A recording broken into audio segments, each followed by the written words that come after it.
एक समय की बात है, एक गांव में एक मूर्तिकार रहता था। मूर्तिकला के प्रति अत्यधिक प्रेम के कारण उसने अपना संपूर्ण जीवन मूर्तिकला को समर्पित कर दिया। परिणामतः वह इतना पारंगत हो गया कि उसकी बनाई हर मूर्ति जीवंत प्रतीत होती थी। उसकी बनाई मूर्तियों को देखने वाला उसकी कला की अत्यधिक प्रशंसा करता था। उसके गांव में ही नहीं बल्कि उसकी कला के चर्चे दूर दूर के नगर और गांव में होने लगे थे। ऐसी स्थिति में जैसा सामान्यतः होता है वैसे ही मूर्तिकार के साथ भी हुआ। उसके भीतर अहंकार की भावना जागृत हो गई। वह स्वयं को सर्वश्रेष्ठ मूर्तिकार मानने लगा। उम्र बढ़ने के साथ जब उसका अंत समय निकट आने लगा तो वह मृत्यु से बचने की युक्ति सोचने लगा। वह किसी भी तरह स्वयं को यमदूत की दृष्टि से बचाना चाहता था ताकि वह उसके प्राण न हर सके। अंततः उसे एक युक्ति सूझी गई। उसने अपनी बेमिसाल मूर्ति कला का प्रदर्शन करते हुए 10 मूर्तियों का निर्माण किया। वे सभी मूर्तियां दिखने में हूबहू उसके समान थी। निर्मित होने के पश्चात सभी मूर्तियां इतनी जीवंत मूर्तिकार उन मूर्तियों के मध्य जाकर बैठ गया।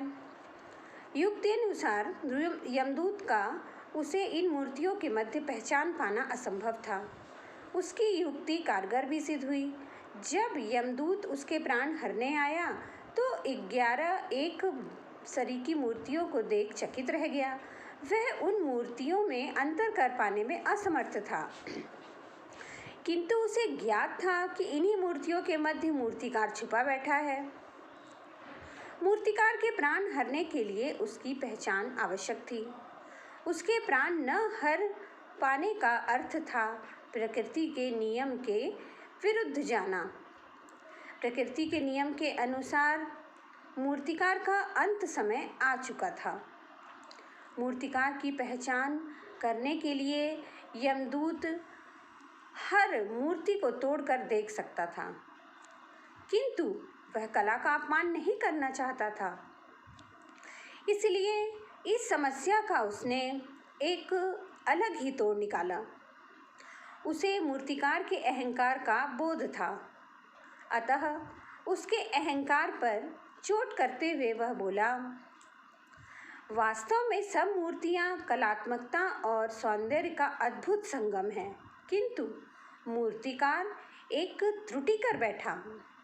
यदि वो मेरे सम्मुख होता तो मैं उसे उस त्रुटि से अवगत करा पाता। अपनी मूर्ति में त्रुटि की बात सुन अहंकारी मूर्तिकार का अहंकार जाग गया। उससे रहा नहीं गया और झट से अपने स्थान से उठ बैठा और यमदूत से बोला, त्रुटि? असंभव। उसने मूर्तिकार को पकड़ लिया और बोला, बेजान मूर्तियां बोला नहीं करती और तुम बोल पड़े। यही तुम्हारी त्रुटि है कि अपने अहंकार पर तुम्हारा कोई बस नहीं। यमदूत मूर्तिकार के प्राण हर यमलोक वापस चला गया। अब आपको समझ में आया होगा कि इस कहानी से हमें क्या सीख मिलती है। अहंकार विनाश का कारण है, इसलिए अहंकार को कभी भी खुद पर हावी नहीं होने देना चाहिए। Thank you.